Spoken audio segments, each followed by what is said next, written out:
국민의힘이 김문수 후보를 대선 후보로 뽑아놓고도 무소속 한덕수 후보의 단일화를 놓고서 내용이 격화하고 있습니다. 단일화 문제로 발목이 잡혀서 한 발짝도 앞으로 나가지 못하는 모습입니다. 국민의힘 당대표 출신이기도 하죠. 이준석 개혁신당 후보 파국이 예상될 수밖에 없는 상황이라고 진단하기도 했는데요. 최근 각종 여론조사에서 존재감 과시하고 있는 개혁신당 이준석 후보 만나보겠습니다. 어서 오십시오. 네, 안녕하십니까. 자, 지금 이제 대선이 며칠 남은 거예요? 26일 남은 거예요? 이제 사전투표까지는 거의 한 3주 남았다고 보시면 됩니다. 3주 남았습니다. 예, 예. 네, 이준석 후보는 지금 어디로 움직이고 있습니까? 얼마 전에 대구 갔었고 어제는 대전 갔다 오고요. 어제는 대전 갔군요. 전국을 바쁘게 다니고 있고 또 네. 5월 광주를 기리기 위해서 또 다녀오기도 했고. 예, 각 지역별로 민심이 좀 어떻든가요? 어쨌든 지금 대한민국 정치가 새로운 정치가 필요하다는 인식은 갈수록 커지고 있다. 네. 그렇게 되고요. 다만 윤석열 대통령이 탄핵을 당했음에도 불구하고 계속 정치에 영향력을 행사하려고 하고 이러다 보니까 예. 또 탄핵에 찬성했고 계엄에 반대했던 국민들 입장에서는 예. 야, 저 사람이 끝난 게 아니구나. 저 사람을 좀 더 혼내줘야겠다 해서 지금 그런 분위기 때문에 예. 선거에 다른 요소들이 살지 못하고 있다. 네. 그래서 윤석열 대통령은 예나 지금이나 보수를 망가뜨리러 온 사람이다. 이렇게 생각합니다. 그렇게 보시는군요. 예. 지금 어떤 형태로 어떤 식으로 지금 선거에 개입하고 있다고 보시는 거예요? 이번에도 홍준표 시장 같은 경우에도 예. 본인이 경선에서 초기에 어느 정도 분위기를 잡아가다가 예. 윤핵관들이 원래 홍준표 시장을 돕는 것처럼 하다가 갑자기 한덕수 쪽으로 몰려가지 않았습니까? 그러면서 사실상 뒤통수를 맞았다고 생각하고 있으신 것 같고 예. 저는 그런 분석이 어느 정도 맞다 봅니다. 그러니까 윤석열 대통령의 특징 중에 하나가 뒤통수 치는 거거든요. 예. 그런데 처음에 홍준표 후보를 도우려고 하는 것처럼 하다가 결국 태세 전환한 거 이런 것들이 개입의 정황이 아닌가 이런 생각을 하고 있습니다. 예. 국민의힘 지도부하고도 계속 윤석열 전 대통령이 교감하고 있다고 보세요? 저는 도대체 이 쌍권이라고 불리는 국민의힘 지도부가 예. 왜 이렇게 윤석열 대통령과의 끈을 놓지 못하느냐라는 생각을 하고요. 예. 이분들끼리 서로 약점 잡고 있나라는 생각을 할 정도입니다. 그 정도예요? 예. 그게 아니라면 제가 아는 정치 상식으로는 이해 안 가는 그런 상황들이 발생하고 있어요. 예. 특히 최근에 김문수 후보를 강제로 끌어내리기 위한 여러 가지 행동들. 네. 거기서 김문수 후보가 또 반발하고 있는 상황. 이게 시계를 한 3년 전으로 돌아가 보면은 저 끌어내리려고 윤석열 대통령 측에서 난리쳤던 거랑 비슷하거든요. 그래요? 예. 저한테는 그때 제가 뭐 가처분도 걸고 뭐 윤석열 대통령한테 뭐라고 하고 또 후보 시절에는 제가 윤석열 대통령에 대해서 반대한 얘기하고 이러면 싸가지론 같은 걸 들이밀면서 반대했는데 지금 김문수 후보는 나이가 75이다 보니까 싸가지론까지는 못 가는 것 같고 그저 그냥 속이 타는 것 같습니다. 어떻게 될 것 같아요? 지금 국민의힘 대선 후보는 일단 김문수 후보잖아요. 이거 명쾌하게 그냥 만약에 밀어붙여가지고 김문수 후보를 억지로 끌어내리고 가처분 절차 들어가면 김문수 후보가 이건 100% 이깁니다. 제가 하도 이런 걸 국민의힘에서 많이 당하다 보니까 또 가처분 전문가 아닙니까? 그래요. 이거 100% 가처분 이깁니다. 김문수 후보가. 그러면 이제 한덕수 후보는 11일까지 단일화 안 하면 출마하지 않겠다는 거예요? 그렇죠. 그러니까 사실 어제 그 말씀 때문에 김문수 후보가 승기를 잡았다고 보는 것이 옳고. 그래요? 어제 이제 국민의힘 의총에서 이런 절차를 강행하려고 하니까 여러 명의 의원들이 이렇게 하면 안 되는 거 아니냐라고 반기를 들기 시작했다고 해요. 나경원 대표 포함해가지고. 저는 그게 가진 의미가 쌍권의 지도력이 이제 한계에 달한 거 아니냐 이런 생각입니다. 그래요? 그 홍준표 이제 전 시장이죠. 용산과 당 지도부가 김문수 만만하니 김문수를 밀어서 한덕수의 장애가 되는 홍준표를 떨어뜨리는 공작을 꾸미고 있었다는 것을 알 수 있었다라고 하더라고요. 제가 어제 이제 홍준표 시장님이 10일쯤에 미국으로 잠시 출국하신다는 얘기가 있어가지고 오랜만에 또 안부 인사나 드릴 겸해서 전화를 드렸었는데요. 뭐 통상적인 얘기였지만은 그래도 정치인들끼리 전화인데 정치 얘기 안 할 수 있겠습니까? 그러다 보니까 대체로는 방금 전에 말씀하신 것에 대해서 뭐라고 하시던가요? 제가 말을 옮기면 좀 그렇고요. 구체적인 정황이라든지 이런 것들을 알고 계시더라고요. 그래요? 그래서 홍준표 시장이 왜 화가 나셨는지 바로 또 탈당을 하실 수밖에 없었는지 좀 이해가 가더라. 그랬군요. 근데 김문수 후보는 이들의 공작을 역이용했다라고 하더라고요. 그게 무슨 뜻이에요? 김문수 후보가 사실 정치 경험이 짧지는 않습니다. 그래요. 그렇기 때문에 어느 정도 그들의 그러니까 쌍권의 의도에 부응해서 움직일 것처럼 말을 하다가 결국 후보가 된 다음에 이제 그렇군요. 예, 경선 때 그 본인이 후보가 되면 먼저 단일화를 제안하겠다라고 했었거든요. 그렇죠. 그런 분위기가 또 지배적이었죠. 그런데 거기에 또 이제 통수에 통수로 맞대응한다. 뭐 이런 느낌이기 때문에. 그래요. 그런데 김문수 후보가 경선 때는 먼저 단일화하겠다라고 제안을 했고, 그래서 단일화를 가장 적극적으로 하려는 후보로 이제 인식이 됐었잖아요. 그래서 투표를 했다는 국민의힘 당원들도 있고요. 근데 김문수 후보가 논리적으로는 내가 단일화 안 한다고 한 적 없다. 뭐 25일까지만 하면 되는 거 아니냐 이런 식으로 나오기 때문에 굉장히 바라보는 사람들 입장에서는 답답할 것이다. 근데 김문수 후보에게 명분과 지금 실질적인 우위의 포지션이 있는 건 사실입니다. 그렇군요. 조금 전에 속보가 올라왔는데요. 김문수 후보가 오전 11시 반에 긴급 언제예요? 정확히 8시 오전 8시 반이네요. 어떤 입장을 발표할까요? 저도 이걸 보고 들어왔는데 예측이 가지 않습니다. 예측이 가지 않아요? 여론조사상에 확고한 우위가 있다면은 어떤 룰이든지 받아들이겠다 뭐 이런 걸 수 있는데 어제까지 나온 여론조사 이런 걸 보면은 한덕수 후보랑 1대1 단일화 여론조사를 했을 때 승리를 보장할 수 없기 때문에 그래요? 그건 아닐 것 같다. 그럼 뭘까요? 긴급 기자회견을 통해서 밝힐 수 있는 내용이 뭐가 있을까요? 오늘 오후 4시에 일단 단일화 2차 협상을 해야 되는데 그 전에 사실 오늘부터 여론조사를 돌릴 수도 있다는 얘기가 나오고 있거든요. 오후 7시부터 돌릴 수 있다고 하더라고요. 그래서 그런 상황이 발생하면은 그거에 대한 가처분을 걸겠다는 취지 같은 것들이 아닐까라는 예상인데요. 뭐 무엇이든 가능하다 생각합니다. 무엇이든 가능하다. 뭐 이 상황이 되면은 가처분부터 시작해서 본인의 명예를 지키기 위한 여러 수단을 다 쓸 수 있다 생각합니다. 그렇군요. 자, 그렇다면 국민의힘 한덕수 후보는 뭐 단일화 관련해서 당에 다 일임하겠다라고 했잖아요. 그럼 한덕수 후보는 어떤 길을 갈 것 같습니까? 그게 참 난감한 게요. 그 예전에 윤핵관들이 저한테 당에다가 내부 총질한다 그랬을 때 아니 내가 대표인데 어디다가 내부 총질한다는 거냐. YTN 사장이 YTN에 내부 총질할 수 있느냐 뭐 이런 거거든요. 그런 것처럼 김문수 후보가 이제 사실상 당무 우선권 때문에 당을 대표하는 사람인데 한덕수 후보가 당에 어디랑 상의한다는 거냐. 약간 논리적 모순이 있는 그런 상황입니다. 그러니까 김문수 후보도 어제 당무 우선권을 내가 갖고 있기 때문에 나의 입장이 당의 입장이다라고 얘기를 하더라고요. 그러니까 윤핵관들이 참 논리적 모순이 심한 게요. 예전에 윤석열 후보가 됐을 때 이준석이 했던 말은 후보가 당무 우선권을 갖고 있고 그건 절대적이기 때문에 사무총장을 갈아치우고 후보 중심으로 선거를 치를 테니까 이준석은 가만히 있으라거든요. 지금 와가지고는 김문수 후보에게 당무 우선권이 없다라고 얘기하는 거는 말 그대로 이제 시건을 하고 있는 거죠. 그렇군요. 자, 이준석 후보 지금 각종 여론조사에서 일단은 뭐 3자 구도에서도 어느 정도 존재감을 과시하는 그런 조사가 나오기는 하는데 그래도 대선판을 흔들기에는 조금 부족하다라는 평가가 있잖아요. 저는 이번에 당선되려고 나왔고요. 저는 충분히 당선될 수 있다. 우리가 선거 한 달 전까지 3등에 위치해 있던 사람이 당선된 사례가 있다면은 아마 노무현 대통령 정도일 겁니다. 그런데 저는 대한민국 국민들이 지금 계엄이라든지 아니면 민주당의 입법 폭주 속에서 이번에 정치를 한번 싹 바꿔야겠다라는 생각을 하는 열망이 늘어나고 있다. 이렇게 판단합니다. 그래요. 5월 중순에 이준석의 시간이 올 것이다. 천하람 개혁신당 상임선대위원장이 말이에요. 5월 중순. 이준석의 시간은 어떻게 오는 겁니까? 그 냄비에 물 끓이고 라면 한번 만들어 보신 분이라면은 라면 요리 해보신 분 다 아시겠지만 물이라는 것이 온도가 90도 여기 이를 때까지는 아무 미동도 없어요. 조금씩 뽀금뽀금 약간 그런 거품이 올라오다가 100도를 치는 순간 이제 빡빡빡 이제 막 물이 끓어오르기 시작한다거든요. 그래서 저는 그런 어떤 잠재적인 여론이 형성되어 가고 있다 판단하고 저는 특히 보수 진영을 지지하시던 분들에게 한번 물어보고 싶은 게요. 그렇게 2021년도에 2022년도에 연전연승을 하던 보수가 이 3, 4년 나락가는 사이에 그동안 계속 이준석 까면서 여기까지 왔는데 뭐 그때 이준석 나가면 지지율 오른다부터 시작해가지고 여러 가지 주술적인 의미의 얘기들을 많이 하셨거든요. 과연 잘 됐습니까?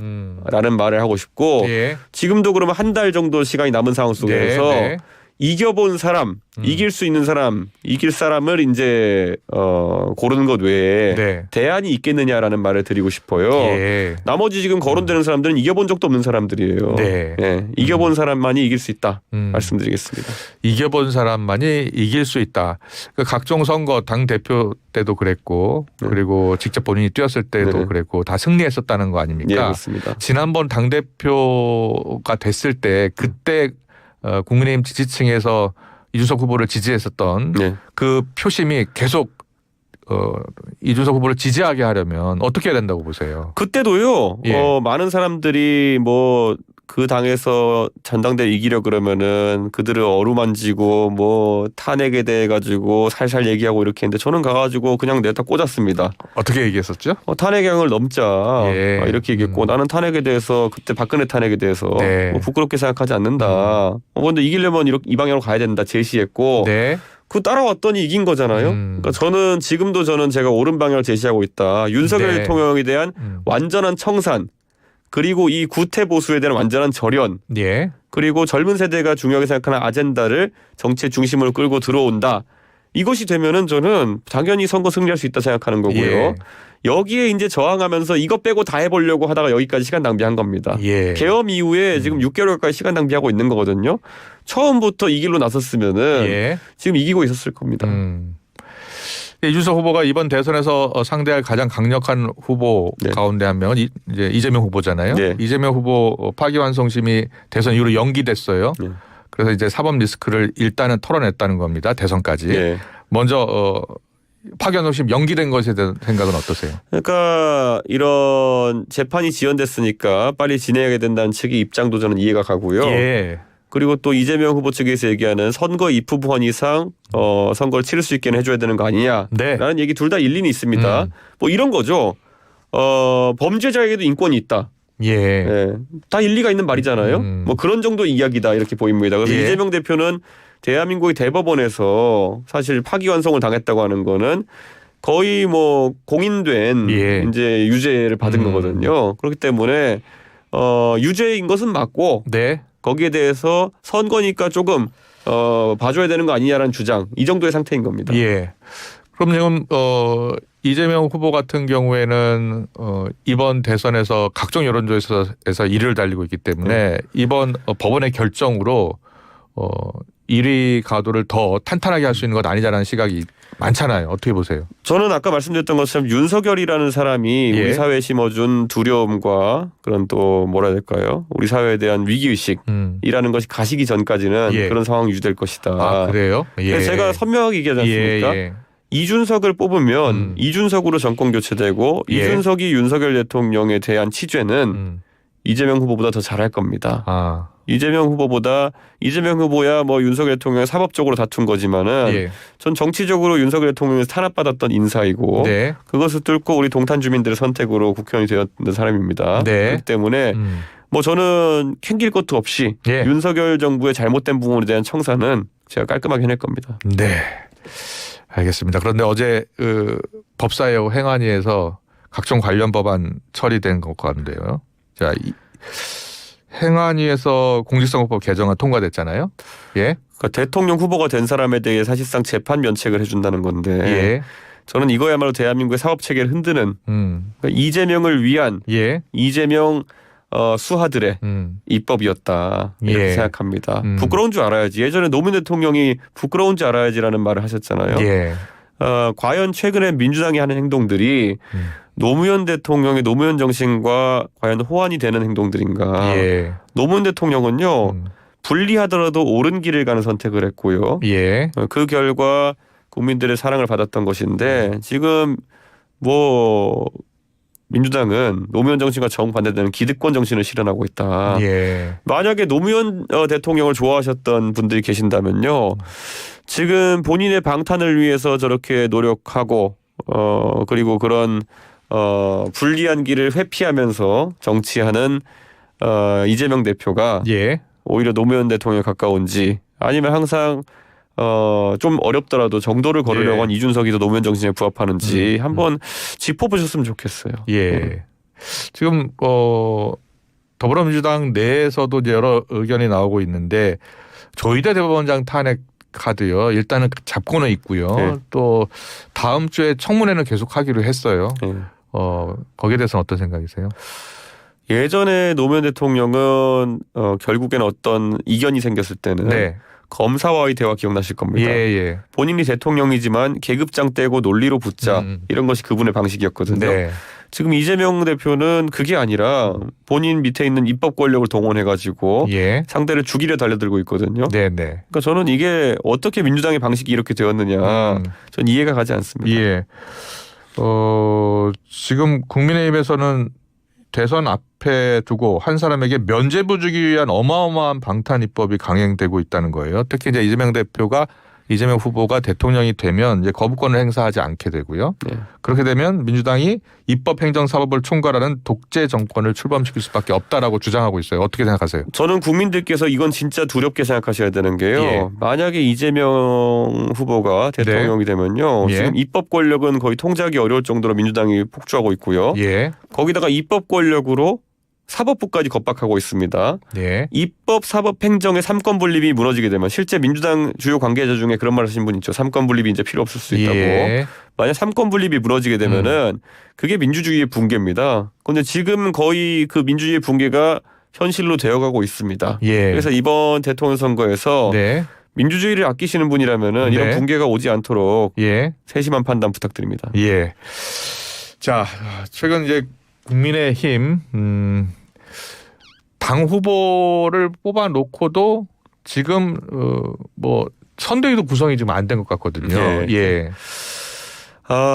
그러니까 결국 선거를 치를 의향 자체가 없는 거다. 예. 대선에 승리할 의향이 없고 예. 각자의 당권 싸움에 몰두해 있다. 네. 이전 투구죠. 예. 그래서 저는 이번 대선에서 만약에 중도 보수 진영의 약진을 바라는 분이 있다면은 네. 대선 이길 생각 없는 국민의힘 버리고 예. 이제 개혁신당으로 갈아타실 때다 이렇게 예. 말씀드리겠습니다. 근데 국민의힘에서는 이제 큰 빅 텐트로 이제 이준석 후보도 자꾸 생각하고 있는 것 같아요. 그러니까 이준석 후보도 포함하는 것 같아요. 이제 이준석 후보는 계속해서 완주하겠다라는 입장이고요. 저는 완주해서 당선될 거고요. 예. 얼마 전까지 국민의힘 인사들이 이준석이 없어야 당선된다. 총선 때만 해도 그랬어요. 예. 그리고 뭐 이준석은 좌파다 이러고 있는 유튜브 채널들도 있었고 이준석이 좌파면은 왜 지금 그렇게 땡기려고 합니까? 좌파면은 독자 출마해서 이재명 후보 표를 갉아먹어야죠. 예. 그러니까 이런 논리적 모순을 용납하는 것 자체가 우리 정치를 희화화하는 겁니다. 그래서 저는 의식 있는 유권자가 오히려 네. 국민의힘에서 개혁신당을 갈아타면은 예. 그게 몽둥이고 예. 그게 저 집단에게 조금이라도 경종을 울릴 수 있는 방법이다 이렇게 생각합니다. 네.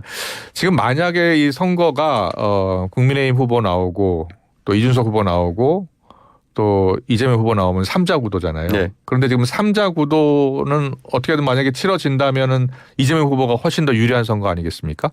저는 3자 구도에서 동탄 모델이 발현될 수 있다 이런 생각하는 게 네. 정말 국민의힘의 그런 비상식적인 행동에 실망한 유권자들이 네.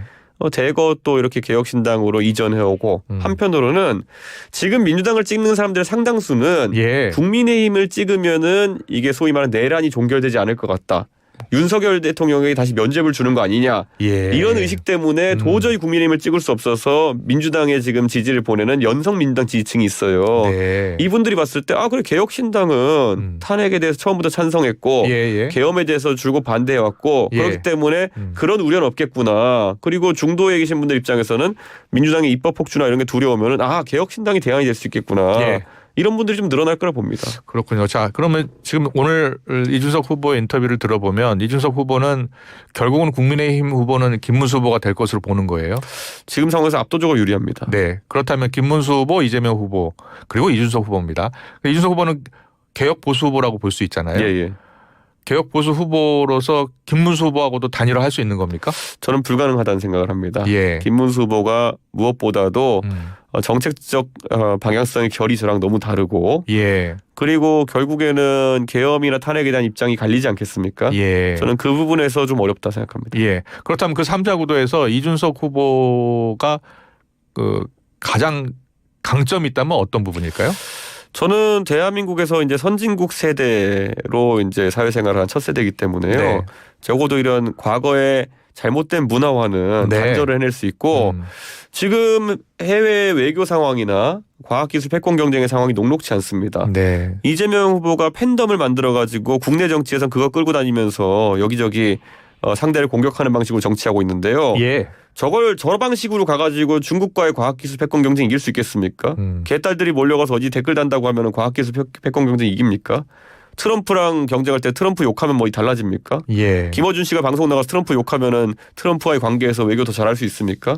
저는 그런 방식으로는 예. 국제 정치를 풀어나갈 수 없기 때문에 네. 그런 이재명 후보의 그런 면보다 당연히 글로벌 환경에 대해서 더 잘 이해하고 있고 예. 이공계 출신인 제가 더 나은 선택이다 생각합니다. 알겠습니다. 자, 시간 얼마 남지 않았어요. 지금 대선까지 얼마 네. 남지 않았는데 네. 어떤 변수가 가장 이 마지막에 변수가 될 것 같습니까?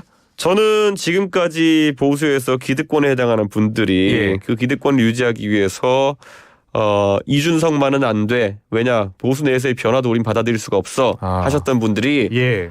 이재명 후보가 집권하는 나라는 도저히 더 버틸 수가 없겠구나라는 생각에 드디어 스스로의 그런 아집을 내려놓을 때 대한민국의 변화가 시작될 것이다. 그런 예. 생각을 합니다. 결국은 보수 지지층이 이준석 후보를 찍느냐 부분이네요. 거기에 시작되고 예. 중도층 같은 경우에는 네. 이미 제3지대에 대한 많은 관심을 가지고 있습니다. 예. 결국에는 아집.